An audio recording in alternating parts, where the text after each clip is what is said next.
my goodness. No, like your butt, not your. Here we go. Good morning, strangers. How are you? Welcome to Tim and Amber's Coffee Conversation. We haven't had a chat in a long time, and I figured it was time to catch you up. It's not my fault. It's his fault. It's my fault. But good morning. Anyways, if you're just joining us for the very first time, we are Amber and Tim, two of the five Bradshaw family members that left the city, everything behind, and moved off grid to the mountains in East Tennessee. Good morning, Tammy. How are you? So we haven't had coffee in a long time, and we started this well, it's been almost exactly 3 years. Because as soon as we moved here, we started filming for the TV show Building Off the Grid. And that was on History Channel, Discovery Channel, and they documented our build of our off-grid home. And during that time, I felt very isolated. I'm like, I moved to a state, I don't know anybody, I don't have any friends or family.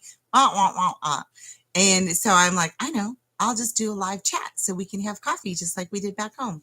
And that's how this was born. And it's evolved. We used to chat every morning because I'd get up at 4:00 in the morning with the kids to go to school. And then lately, since we moved here in our off-grid home, it's been a little less frequent, and even more so lately because it just seems like we open our eyes and hit the ground running. And to do a live, we are kind of chained to the computer here in our bedroom. Yeah, you come in our bedroom. We're very private people. What? They can see the bed behind us. It's not like we're hiding anything. Oh yeah, At least I made it. I'm totally agreeing. Yeah, can you say good morning? You haven't talked to anybody in 2 weeks. Everybody, I haven't talked to anybody. I've talked to squirrels and dogs and chickens and. Don't forget your rabbit song every morning. The monkey rabbit song. If you're just joining us for the very first time, just to clarify, our off-grid does not mean disconnected with the world. Our off-grid means we are not connected to the power grid. Public utilities. There you go. Just so we clarified, because I had someone at the craft show. I did a craft show yesterday in town, and we took our goods and our wares that we make here. And a lady had a lovely conversation with her. She's a professor somewhere. She teaches English. Anyways, she's like, well, I see you got a website. I'm like, yeah, and here we go again. Here's that conversation. A lot of people think, oh, off-grid. They're not truly off-grid because they have a phone and they go to town to buy stuff, and they are online, and we still have to have a life. We're not hermits, I don't care how off-grid you are anyways. The government already knows where you're at, so it's not like you're hiding anything. I don't know anybody that's been able to disappear. I guess if they did it right, I wouldn't know if they left or not. I think everybody has their own little definition. So ours is just not connected to public utilities. There you go. Yeah. I like to throw in being off-grid as being hopefully connected to like-minded people and try to stay away from the crazy people who aren't,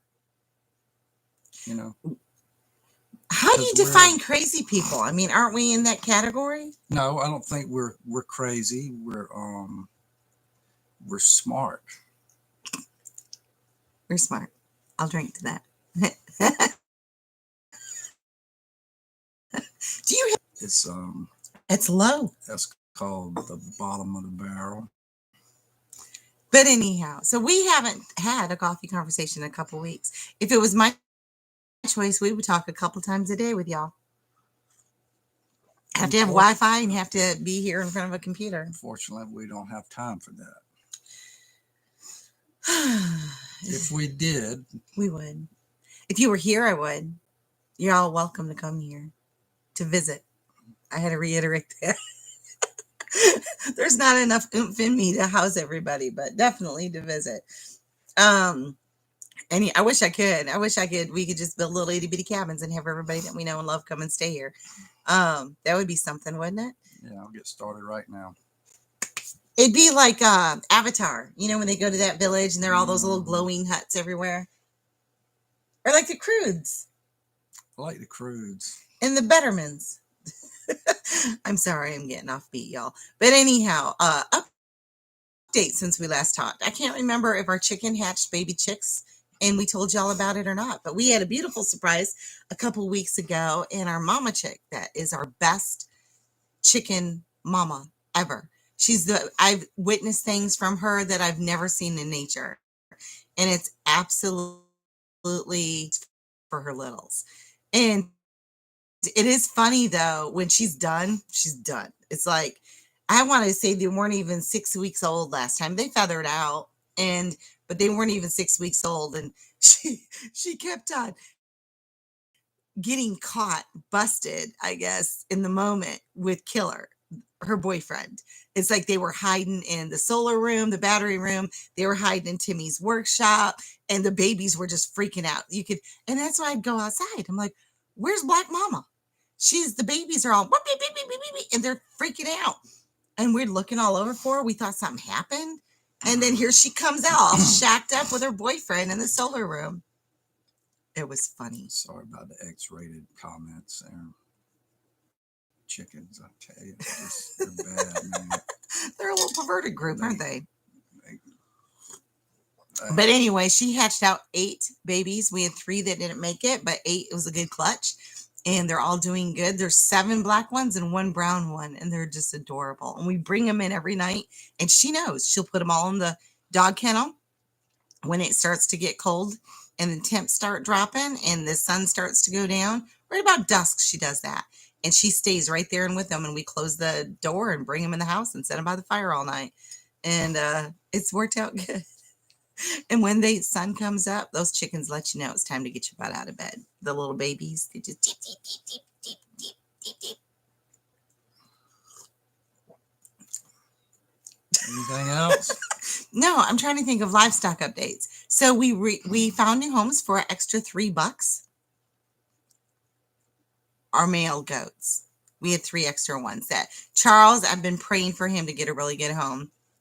He deserved it. He was our first baby male born on our homestead, and him and Knox just went at it. And he deserved to be a herd sire. He deserved to be the top daddy. He did his time. He took his abuse from his daddy, and so he went, and then Ash went, and Ash was one of our twins from Cass, and he was brown and beautiful, and he was pulled. He didn't have horns, and he had hazel eyes, gorgeous markings. And then the baby Jethro went. Or was it Jed? Jethro. We sold one of them. I can't remember. And they all went to the same home. Friend of ours would love to have them. Just wanted him to clear his land and live out a happy life. So they're doing good. And then, so we're left now. We have 3. Oh, we had a loss. Polly. She was there since we last talked. And that sucks when you have loss on a homestead. But it happens. And so now we have 3 does and 3 bucks. And the chickens are all happy. We got baby chicks. Do we have any rabbit updates? Or you just still do the rabbit show every morning? Oh no, they're doing their thing. They've taken all the dirt inside of their oh yeah, inside their colony. And they piled it up in the middle, so it's really high. So they get in there and they've dug tunnels everywhere. It's cool. It's like whack-a-mole. They pop out. Yeah, I mean, you don't want to hit them in the head, but they're just as cute. So you got to be careful where you walk. Are we going to put pipes to support their infrastructure? We need to, yeah. If you ever get free some time, extra time. So let's jump right into it. We've got an announcement for those that don't know us or haven't talked to us. Go ahead. You go ahead. No, you go ahead. Oh, I'm working on a bar. And we quit drinking over a decade ago. Countertop. It has not yet that kind of bar. And I'll lead into that. What kind of bar is it? Had a fallen red oak tree. It's beautiful. That I was able to mill and make some pretty boards out of it. So I'm building this countertop that's going to go in Amber's new coffee shop that she's. Wait. What? Amber's new coffee shop? Yeah. You're not going to work there with me? I'm hoping not to spend too much time there Well, I'm because counting on you for every I Friday and won't Saturday. be able to I don't think he knows that part, that get he's going to work with me every Friday and anything Saturday. done here. Um, so yeah, we are opening a coffee shop. If you've had coffee with us for even before we moved here back in Pawleys Island, you know coffee is like a huge part of our life. We used to hang out at night and play the guitar and sing and have a good old time almost every single night of the week. And then everybody at the end of the night, it'd be 1 o'clock in the morning. They're leaving like, so coffee in the morning on the porch? We're like, sure, come on. And we make a big old pot of coffee and sometimes two or three. And every people that were up and around would come over and join us for coffee on the porch. And it's just been a very big part of our social lives for 20 something years, you know, even more so with me before I met Timmy. But it's, and you guys know if you just joined us on the live, how much I like my coffee, my precious. Yeah, I never really was a coffee drinker Until you, until I started working on the tugs. And I started drinking it there. now wait a minute. When we And started dating, you were not a coffee person. You drank Coke in the morning. I drank coffee. well, I mean, I was only drank coffee when I was on the boat. That was the only time I ever drank coffee. When you were on the tugs, And then I met Amber, and then it was like coffee. coffee. You have It's to have like coffee. I got coffee something on the screen right here. all the time. No, not all the time. We just did it in the morning. We never did it in the afternoon until we moved here. It was a lot more than what I was used to. Anyhow, And I drank coffee to stay awake because the old timers on the boat, they just drank. It's like black tar. Yeah, it was like eating the coffee beans. You know, it was like. I remember my granddaddy. He's from Texas, and he was born on a reservation, and he was half Cherokee. But anyhow, he would they call it Texas coffee, and he would boil it in a pot. He had his pot; it was completely stained. I don't think he didn't allow anybody to wash it. He said it was seasoned, and he'd boil his coffee, and then he'd let it sit, and then all the beans would float sink to the bottom, and or the grounds, and he'd pour up his coffee, and that's how he drank it. And nobody else drank out of his coffee pot. But Timmy calls it his chewy coffee. I've seen those pots, and they look like somebody boiled tar in them or something. I mean, the sides were black. That's because they're seasoned. Yeah. But anyhow. I was never, I'm like, I ain't drinking that stuff. So, you know, I mean, it's not that we're addicted, but I don't want to live without it. And I could, I've done worse. But it's just a good, I was talking, Lyndon was asking us about coffee and why we like it or whatever. And I just said it's more than just a beverage. It's our social time. It's our time where we do our scripture, our Bible study. It's our time where we gather with people, communicate. And now it just seems like it's huge. You can't go on Instagram and those reels. It's kind of like TikTok thing and scroll without seeing, I don't know how many Barbies and Kens. And they all got their coffee. Of course, it's like Starbucks and it's all frou-frou and everything. But it's just a big social thing. And it's good.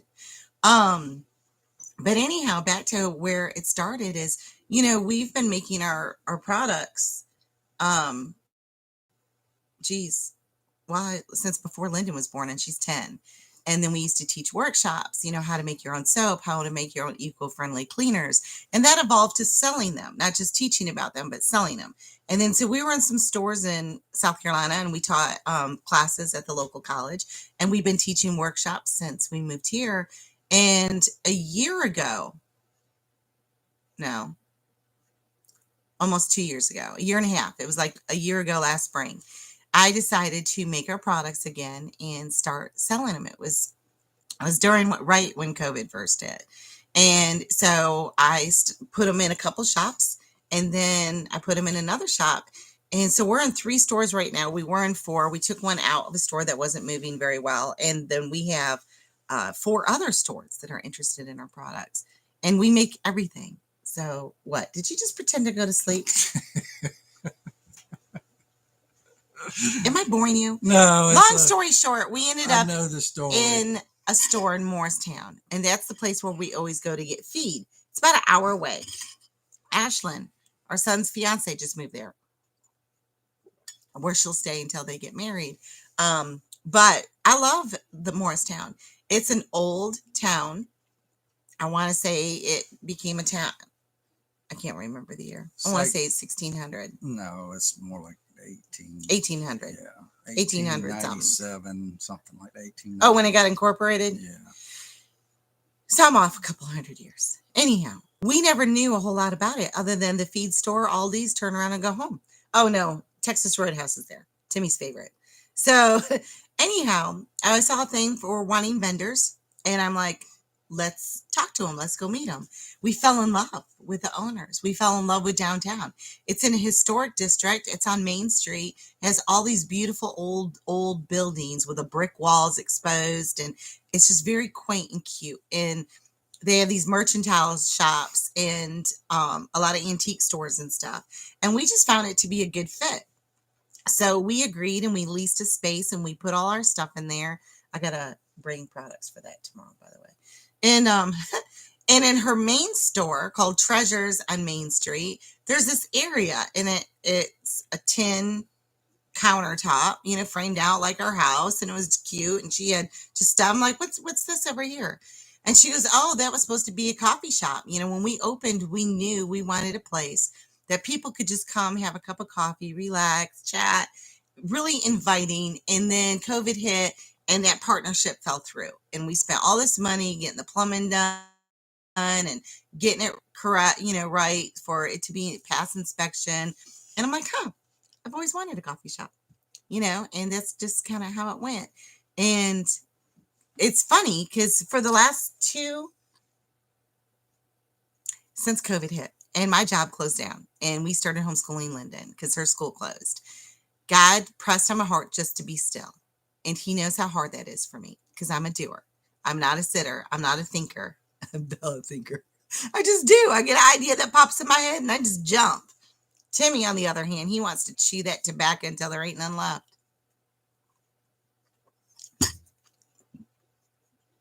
I don't chew tobacco. He'll chew and chew and chew on an idea until it's no longer an idea and just a faint memory. So that's why we're so good for each other. He'll slow me down so I don't jump off every cliff I come into contact with, and I speed him up. So we're like balance. Right? She's got it figured out. You don't think that? Yeah, sounds good to me. Okay. But anyhow, so we prayed about it and prayed about it. And now he was in the middle of man cave. If you've been following any of our pictures, he got to start his man cave. And I'm like, hey, Timmy, I prayed about this and God hasn't said no. So what do you feel? What do you think? He goes, yeah. I mean, I think he was in the middle of something because he's like, he didn't really have an opinion. He's like, yeah. I'm like, okay. I'm a male. I have no opinion. No. You have lots of opinions. So I messaged her. I said, after I, well, no, I said, I want to meet with you. So and the two owners talked, and I shared my vision, and they shared how they felt, and they presented me with an offer that I really couldn't refuse. So I said, well, again, I got to pray about it, and I prayed about it, and I'm just like, yes. Nothing felt bad. Everything felt great. And Timmy didn't even know I told him yes. And this is how I told him. I said, I want to do this. I want to move forward. Lord willing. I don't know how. We don't have the funds. I've never financed a business like this with no funds. I've started lots of businesses from scratch. Don't get me wrong, but never like a brick and mortar type thing. And here we are. That was a week ago Thursday. So it's been 1 week and 2 days, and we're opening next week. So there you go. I don't know what the Lord has planned. All I know is I'm being obedient, and he opened the door and I'm walking through. And that is very tough for me. And it's been a struggle internally in my noggin, but I'm operating on faith. And so here we go. But this is what it looks like. And I think this part is the fun part to share. I talked to my friend that had a very successful coffee shop, and she was telling me the cost. Espresso machine or whatever, $10,000, and cappuccino, whatever, and a whole bunch of more money. And I'm like, there's no way. I mean, I told Timmy, like, how are we going to do this? We already told him yes. What were you thinking at that time? Uh, well, other than I'm crazy? I really didn't know how to do it. I mean, I'm clueless. I'm more of, Timmy, can you do this? Yeah, I can do this. He doesn't give himself enough Don't credit. come to me for ideas and wanting my suggestions because That's not true. I'm out there digging a hole. Go That's what dig I'm at. another I'm hole. digging a hole. No, Timmy, he doesn't give himself enough credit. He's none of this, none of these ideas, none of it would happen without him. And I was like, I can't keep up with Starbucks and those fancy things. God just pressed on my heart to be true to me. And I'm like, what does that mean? Be true to us, What does that mean? What does that look like? And I was like looking around at our house, no insulation, wood heat, percolated coffee, and it just kind of hit me. I'm like, we're going old school, baby. And we got an old stove that looks like a wood cook stove, but it's electric. Timmy has to convert it. That's where Timmy comes in. And I'm like, Timmy, I'm getting the stove. It's in Kentucky. You need to transfer it and make it legit. We haven't figured it out yet, but it's from 1806. We named it no, 1906. Why am I stuck in the 1800s? It's 115 years old. And we named it Clyde. And then we got an old push button cash register. All of our coffee will be percolated. All of our cream is coming from a local farm. And it's funny is when I shared what we are doing in a microgreens class we were teaching, I said, hey guys, I make all my own products. I have this amazing soap. I got this goat milk lotion. Nobody said, hey, where's it at? I want to go and buy it. Or how do you do that? Oh, I'd love to see what you got. Nobody said a word. It was crickets. And then at the end of the class, I said, we're getting ready to open a coffee shop in Morristown. Everyone's like, when? Oh, I love coffee. I want to come and see you. Where are you at? And everybody was excited. I'm like, huh, That's all it took. the common denominator, coffee. And I just think a friend of mine that I do Bible study with every day, she was like, just think of how many people you're going to be able to reach and share. And I'm like, because I started right when she like messaged me that or the next day, because we're about a day apart in response. I was having, all these doubts like, what am I doing? What did I just take on? What? Oh my gosh, it's too late to turn back. I started having all these doubts and fears. You know how Satan does? He's that whispering in your ear and making you doubt what you know to be the right decision. How many will we be able to share with? Not just by grace, by how we act, how we treat in our off-grid mountain home, isolated from everybody. We can only reach so many people from this mountaintop. And I remember listening to Billy Graham, and one time one of his speeches or preaching or something, and they lived in the mountains in North Carolina, and he said God pressed on his house. He goes, you can't reach the people on the mountaintop. You got to get down in the valley where the people are. So that kind of has always stuck with me because we liked this isolation. We love it, but we also need community. And I want to live in the bubble. I mean, that would be great to have all my kids and family to do. I mean, we've got, as long as we're living here on this earth, we have a job to do. And if God's put a calling on your heart or in your life, it's your obligation to fulfill that. And even if it's serving coffee, we've already tried to think about how we can incorporate it. And we're going to have the scripture of the day posted on our wall. And we're going to have a blessing board where people can buy strangers a cup of coffee and hopefully just share his love one cup of Joe at a time. So yeah, it'll be nice to talk to the people that we have things in common with, but yeah, we need to go out and we need to reach the other people too. So Yep. that comment that I made earlier, yeah, I was wrong Which one? about hanging out and being around like-minded people. Oh, yeah. So I guess I just realized that No, it's good. can't do It's that. good. It is. You need community. And God does want you to walk with others in faith. because you are to hold each other up and hold each other accountable. I I mean, know. that's completely true. And he says, be careful. If you're hanging also, and you guys don't quote me on the exact scripture, but that's the gist of it. Yeah. And it just said, be careful, because if you're hanging around that, I mean, he don't want. Should lead them gently. Yep. So, but anyhow, so we're excited, and just to see how everything. 2 weeks, guys. That's what it is. From conception to, hey, I think that would be a good idea, to opening. God has moved mountains in our life, coffee ground mountains, to get us unheard of speed, to get us to open this store. And let me tell you something, the owners of this store, huge. They have led by example. They're reaching the community. They're showing grace and love. And it's just this perfect marriage. And I'm not saying there won't be bumps in the future. There's always bumps. I get it. But to be able to find others that just want to share God's grace and love and what the kindness that they've already shown us, it's just crazy.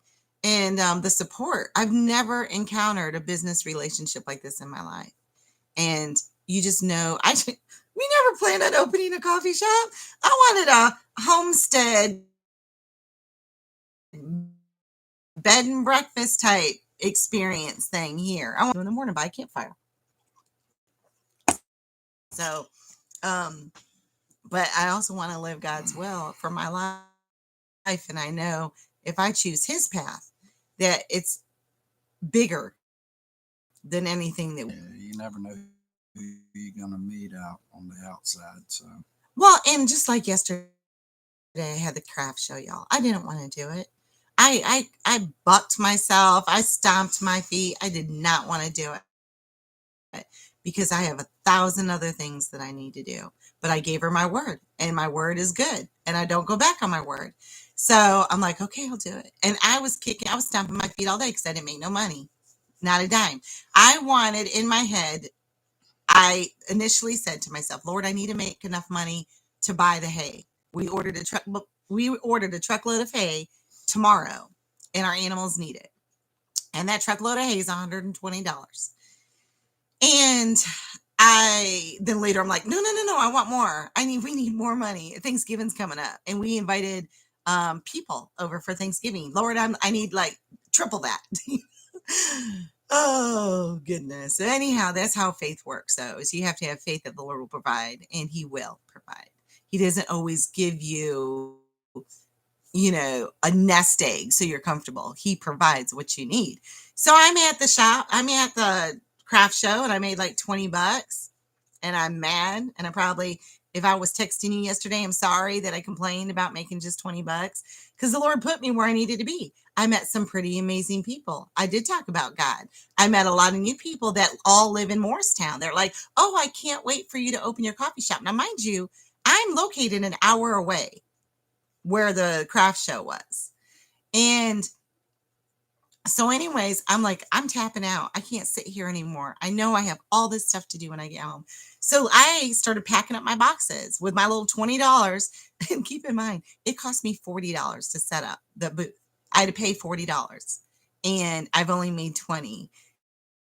And so anyways, and I'm just sitting there all day long. And it's not that my stuff is expensive. I mean, I had things for sale for less than $3, I shouldn't have come here. And I'm packing all my stuff in the box. Habit for down. Starts going through my packed box in my plastic storage container. She goes, oh, I need some coffee. I mean, some Christmas gifts for my coworkers before I leave. Putting out, a lot of stuff. And I'm like, cool. And she goes, I'm in Morristown. She goes, and all my coworkers love coffee. And so, long story short, at the end of the day, I got Lyndon in the car and $20. Okay, God, I got my hay. I'm good. I'm sorry I complained. But hang on. Our connection is unstable. Even so, it's good, and we're wrapping it up. Please wait while you try to reconnect. Sorry, y'all, our connection's unstable. Anyways, long story short, if you're living God's will and He puts you on a path, don't worry about the hows, ifs, and whys, how, where's, all of that. You just got to have the obedience to walk through the door, walk in faith. You have to I love this meme, and I've said it before. Don't pray for a hole while you're leaning on a shovel. That's a good one. Yeah. And I know a lot of people in my life, not a lot, but a handful, there's like, I'm just praying for God to give me a sign. He gave you the sign. It's on the wall. You just ain't looking up to read it. And for that, I'll leave you because I need more coffee. Do you have any wise words of wisdom? Yes. Go with God. Please go with God. I will condemn No, us. no. Real quick though, Timmy's building this amazing bar for that everybody leaning on that bar touches. God touches them. That we're able to reach them. I do that when I make products. Going, Lord, I pray for whoever is going to buy this, use it, whatever. I just think it's a nice touch to know that somebody's praying over you. Because that's how we've got to where we've got, is just prayers and grace of God. But after you finally get through this and we open, and what is your next project? Are you jumping back on the man cave? And we'll talk about more about that later. But obviously, I have no idea. I'm sure it'll be something else. It won't be the man cave. No, don't say that. You can have plans. It's okay to change plans. Maybe. I'll be working in Morristown if anybody needs me. Just 2 days a week. Just for a little bit. And he'll be so cute, y'all. He's going to have his little page boy hat and his white dress-up shirt and his vest. Gavin's wearing an old bowler hat. And we're cool. It's going to be cool. It's going to be a fun experience. We're making old cool again.